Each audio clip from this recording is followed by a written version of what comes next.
Okay, so here we are. How did you come up with the song? So Tungsten Lungs came up with a beat, and he tends to name his files really bizarre things. So this one was called That White Horse from Twin Peaks. And in that series, the white horse is a metaphor. So we started talking about what else that big white horse could stand for.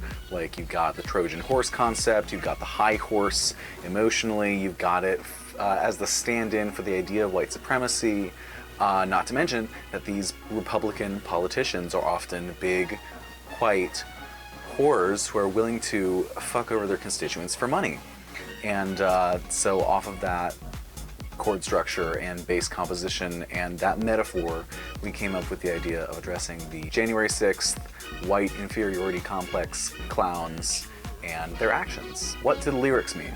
So I wrote this song as if I were addressing the Capitol invasion crowds through a telephone mouthpiece as they listen through an inch of bulletproof prison glass. I think the lyric is quite direct. I think it's even quite pointed. Talk about the production. Well, notably, this is the first song that I've ever used a talk box on. That's the initial sort of synthy sounding vocal hook. And the rest of the song is just little organ bits that I did mostly on this Yamaha HX1. My personal favorite sound is I created this tiny little organ. I don't remember what kind of wave I used on it, but it was a very simple wave. And through that, I just automated reverb on it to create this kind of bounce, so that it kind of fades in and out, like in and out of focus, to kind of bring some bounce to it. And it really helps the song get some more of the groove. A lot of the complexities really come down to Alan's beautiful, and I mean beautiful, synth work. Al brought a lot of the complexity with their synth sounds. The HX1 sounds amazing on this. And it was really a delight to listen to. I got the honor to mix this song. Usually Alan does the mixing, and did so on this December and our upcoming single. So it was an awesome experience to actually get to look through Alan's like full process and basically get to like mix it down together and create a cohesive mix of our sounds. One of my favorite parts of Alan's work was the bass. The bass was really good. And it was so good that I kind of realized it had a lot more movement and character and fun than my boring ass sub bass did, so I kind of made it the main bass. What's the cover art?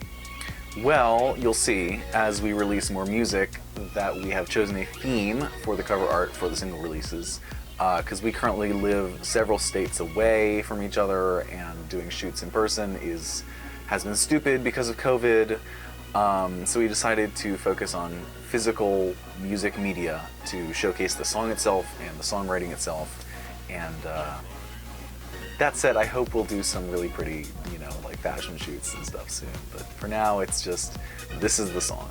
We are both great photographers, and this would be great, and it has been great for projects like this December, where we were able to create our own music video without anyone else.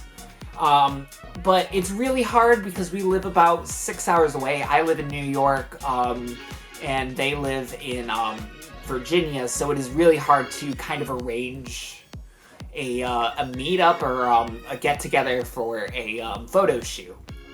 And we also wrote this song entirely remotely with due to COVID and just pandemic procedures. It's been really tough. So when we were finishing up this song and we were thinking about the cover art, we decided that instead of trying to do something that really is like our face as the brand, which is something that we usually try to do, is sell our faces. Please look at our faces. We decided instead of like trying to Photoshop ourselves together into a scenario or an image, we kind of wanted to go back to basics a little bit and create and focus on the music itself and think about it as a conceptual single. I love physical media. I own 2 typewriters and a bunch of old cameras. And I love the idea of like physical mediums. It kind of creates this physical connection to the material itself. From like a vinyl record to like a CD that you burned when you were 12 to like a cassette or a typewritten note to a friend. Those things have this sort of nostalgia to them, and I think we really wanted to reflect that nostalgia into the work and focus on the singles as singles instead of just as our brand. What's next? I just have these awful nightmares lately where I'm trapped in my old high school and it's like night, but it's not really night, you know what I mean? Every door is locked, I can't escape, and there's just blood everywhere. I'm covered in blood. There's on the walls you can just see this giant message written in blood that says new hit singles single out May 31st on it, and it's just on the lockers, and then I just wake up screaming. What's next? We have another song coming out on May 31st, 2021. You should listen to it.